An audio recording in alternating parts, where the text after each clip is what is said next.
digging a hole, talking to myself.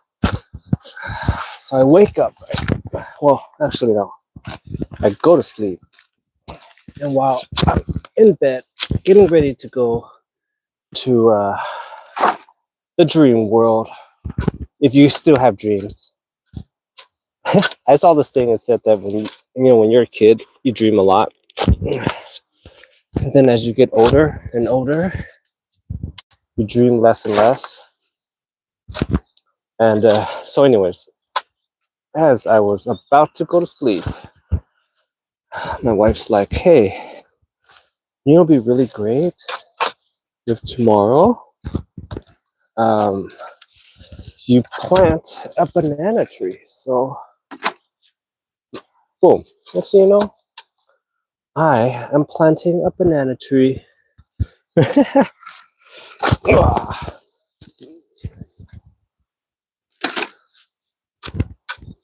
Yep. So now I have to dig a hole in this rocky hill so we could plant a banana tree. Hopefully I don't hit any pipes. Oh my gosh. Don't you hate it when this happens? Let me show you. This is crazy. I just started this hole, right? Oh, I just started. And boom, right away. The first hole that I dig, pipe. Pipe, guys. So, looks like I'm gonna have to start over or find another spot. let's let's put all the dirt back and pretend this didn't happen. You guys didn't see anything. Okay? You didn't see anything. Let's just move everything back. Oh, nobody has to know. I'm not filming this at all. Alright, that means let's move over. Let's start a new hole. What makes this extra hard is all this like bush and stuff that's in the way. Oh my god. I don't even know if you guys can hear me. It doesn't matter. I'm talking to myself. No, it doesn't matter. Nothing matters anymore. I'll be one with this hole. That's what matters. The worst part is for me to make a hole in this bush. I have to kind of make room and get rid of all this ground cover that's here. And so I did all that work for nothing. For nothing, guys. It's like I'm Congress or something. Oh. I saw this thing.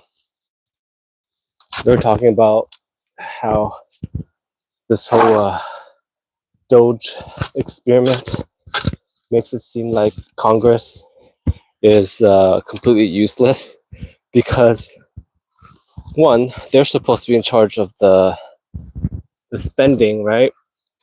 All the spend, anything that has to do with money, they're supposed to be in charge of. But it's like Elon comes in and does whatever he wants. And so, what is the point of having Congress if some African guy can come in and do whatever he wants? All right, we're gonna start over. Make a nice, beautiful hole for this banana tree. Anyways, back to what I was talking about before I got distracted. Right? So I'm about to go to dreamland, but go to sleep. And she's like, hey, it'd be great. I have a banana tree that's been, oh my gosh, I'm off track. Move this over. There you go. Now you can see, oh no, I gotta move it over more, sorry. You can at least see me trying to dig this hole. Zah!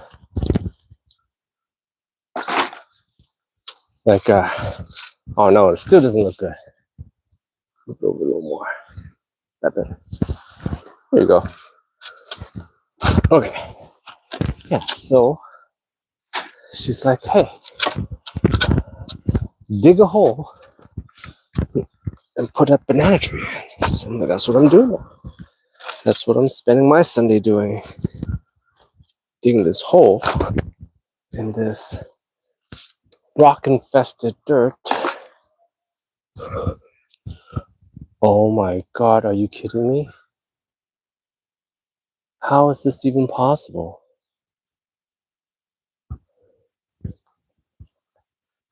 There is another pipe? What? I swear I moved over. Go take a look. That's crazy. Like, I don't know, can you guys see? Oh my gosh. Yeah, let me. So, wow. You guys can. There's a pipe. It's there. And that's 2 holes in the span of 5 minutes and 2 pipes. Well, we're doing what we did last time. Let's just cover it up. Nobody has to know. Just, except for you guys.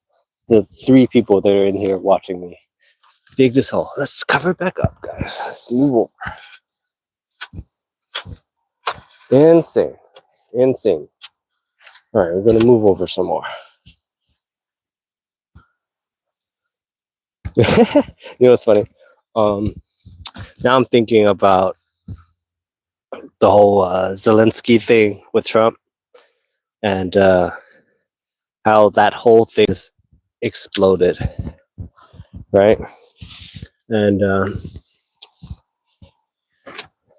you know, back in the old days, before social media and before we start filming everything, stuff like that would have happened behind closed doors.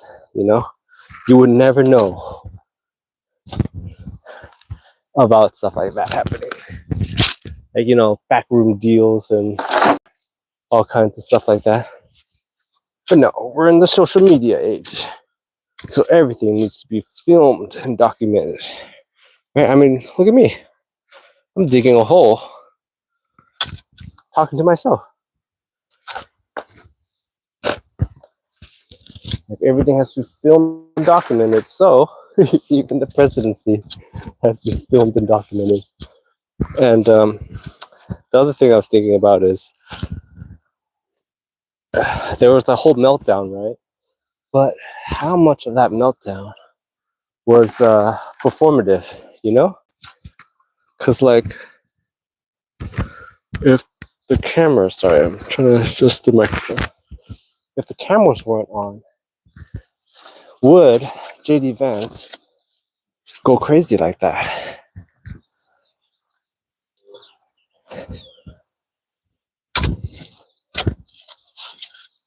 You know?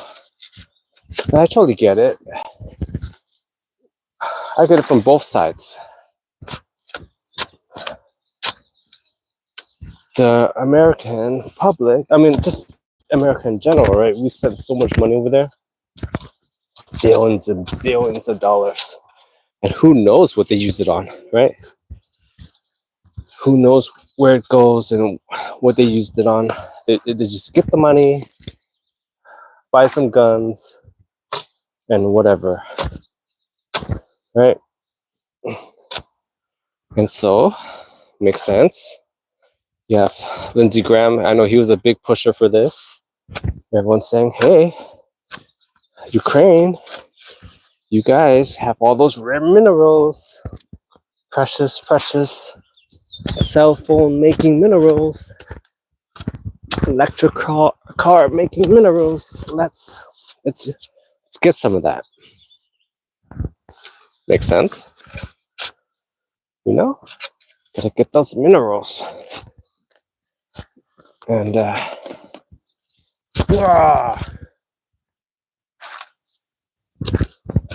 So far, no pipes. All right, this is a spot, guys. This is a spot. We're going deep now. All right, so US comes up with a plan.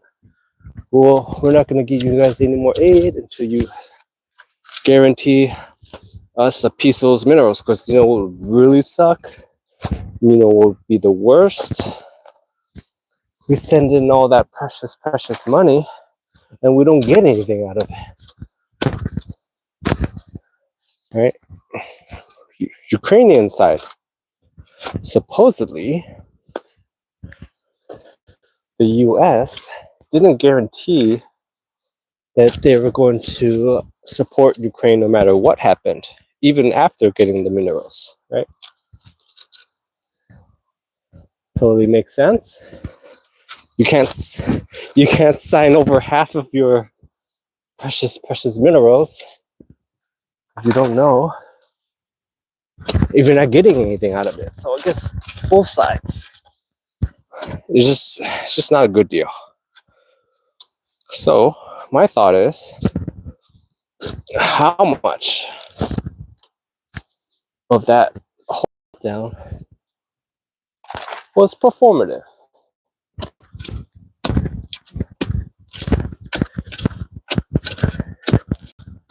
You know,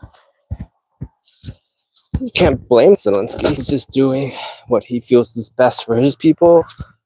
Mr. Trumpo is doing what he feels is best for his people. Just seems like a bad deal overall.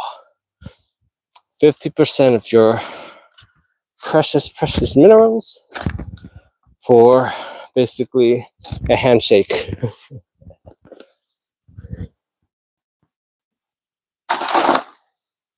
So if you look into it, I didn't feel like that deal was going to get done. End of the day, it just seemed like it was a waste of everyone's time. But as I was saying before, stuff like that in the old days, like say like Nixon days or even Reagan days, would have gotten done behind closed doors without the cameras. But hey, we live in social media times, so gotta film everything or else it didn't happen. So I'm filming me digging this hole or else it didn't happen.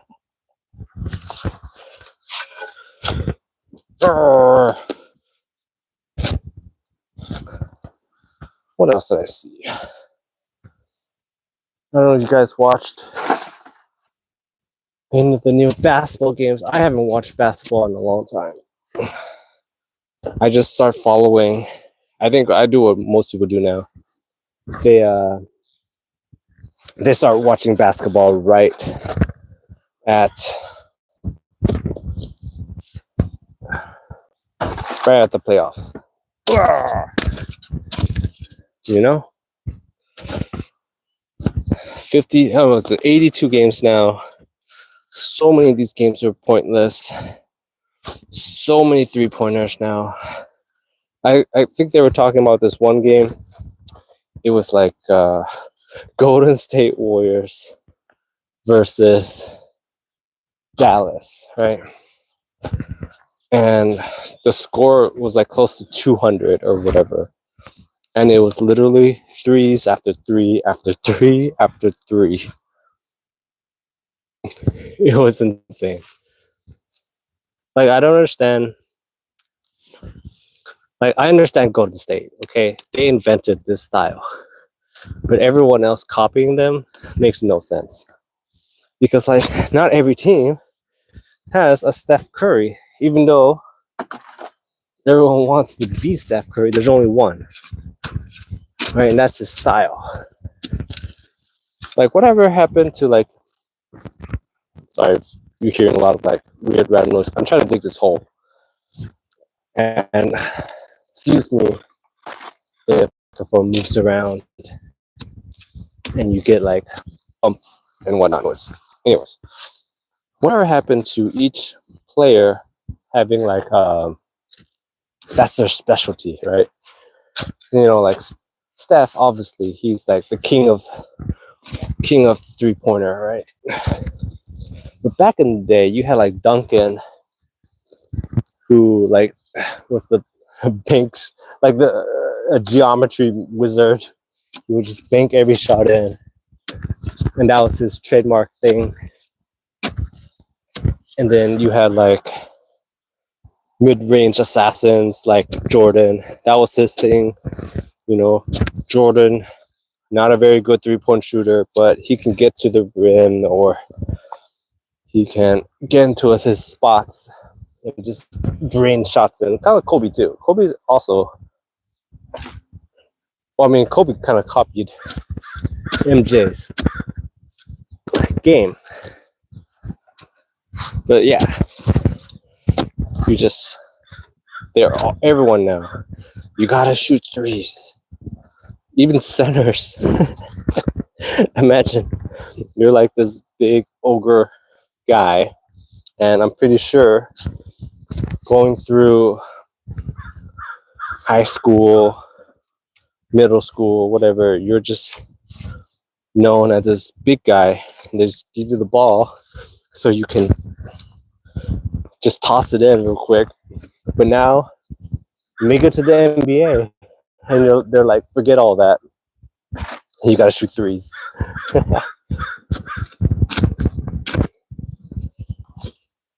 Insane. And then I saw this other thing. I'm sorry if I'm talking about the NBA a lot. I'm just talking about whatever comes to my mind as I'm digging this hole. I saw this other thing, and they're saying that, you know, like when I was growing up, basketball was the one sport, or maybe even soccer too. There's just a few sports that you don't need much to get going, right? You could be at any economical level and get in basketball. That's why it's like seen as a way out, right?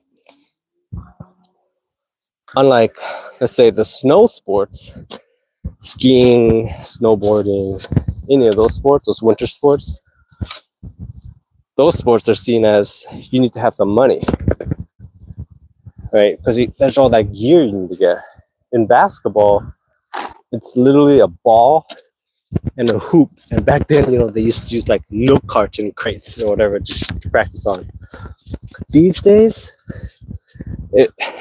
with all the science and statistics that goes into it, training camps, other training camps, nutritionists, coaches, that goes into it from even like like baby age. I'm pretty sure out there's some kind of like baby coach, basketball coach out there. Oh, you know what there was? I remember when my kid, there was a it's like sports something center, and it's basically a warehouse, and they had soccer, baseball, basketball from like babies, right? And supposedly you put your baby in this program, and I tried it with my kid, and they'll teach them all the soft skills. Hopefully you find a sport that your baby gels with, right? But anyways, magnifying that up throughout their whole lives, that means they've had so much coaching and whatnot, and then you got to compete against a kid that's got nothing, right? Maybe he's got raw talent, but even with raw talent, if you don't refine it, it's just not gonna, you're in such a disadvantage. So like basketball, all the new sports now, like you need to be rich now to compete. So I feel like you're no longer gonna get those inspirational like origin stories where, like, you know, like for example, like Iverson, right? Iverson, trouble kid, goes to juvie, has all these issues, right? Meets a coach, scouts him, sees his potential, and basically takes him into his family, and then boom, trains him up, and now you have Iverson, right? You're no longer gonna have those origin stories, or like let's say like a Mike Tyson origin story. Trouble kid gets bullied, takes up boxing, goes to juvie, has all these issues. Someone kills his pigeon. He snaps. He beats that kid up over a pigeon. Meets the perfect people in his life. Turns his life around. Becomes the greatest, one of the greatest boxers of all time. That origin story, right? The story that we all like, that in a way that we can all do it. These days, at least in sports, it's like origin story is I like let's just take Bronny. Even though Bronny is not very good, you're getting a lot of kids now in basketball, especially where their dads played basketball too, or their parents did that sport, so they have all the training and all the they just get all the advantages. Because how are you supposed to compete with Bronny when you got nothing and he's got coaches and nutritionists and whatever, right? Not saying you can't beat Bronny. I'm just saying it's not very it's just another obstacle, right? He probably went to the best boot camps, had the best coaches growing up, learning advanced NBA style skills. If you remember playing high school basketball, it was literally like dribble, pass, someone shoots, hopefully they make it, and we'll just keep on doing that until somebody wins. Now, like high schoolers, and if I remember when I was in high school, if you had one or two guys that can dunk, you're already in a league of your own. It's like a whole separate thing if you just have one person or two guys on your team that can dunk. Now, like in high school, they're all expected to be able to dunk. Okay, anyways, as I was talking about, imagine how terrible the new origin story is. Right? How inspiring is it that all you need to do is be grown and raised by Jason Tatum, and now he was a basketball player. Now I'm a basketball player. That's what it feels like now. So it doesn't seem like a lot of these sports is possible for the everyday person now to get into. But you really think about it. I mentioned this before. It feels like sports is like air. It's nothing. How do they even make money? They sell you merchandise of themselves, so it's not really something you really need, right? They sell you tickets to their game, but if it wasn't a thing, it's still not important, like a necessity. I guess it's an experience, right? And then they make money off advertising. Advertising is nothing. Let me see if I made this whole big enough. Advertising is like they show you some stuff. Hopefully, they convince you to buy something. So, in a way, sports is just a big ad agency, right? All right, so now you can see what I'm trying to make a hole for. I'm trying to make a hole for this banana tree. I don't see it. Ugh. All right, I got this banana tree. Ooh. Got this banana tree for free at PlantShare. So if you guys weren't here earlier, right when I was about to go to sleep, my wife was like, hey, I want you to dig a hole for the banana tree and find a spot for it. So that's what I'm doing.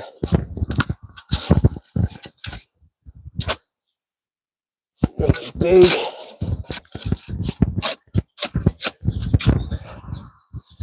Just doing some random busy work. Talking about whatever comes to my head. I guess like these days it's hard not to talk about Elon and Trump and stuff like that. I feel like I've talked about it enough. Kind of tired of it, to be honest. But like that's all that's in my news cycle. So I guess that's what the internet wants me to talk about.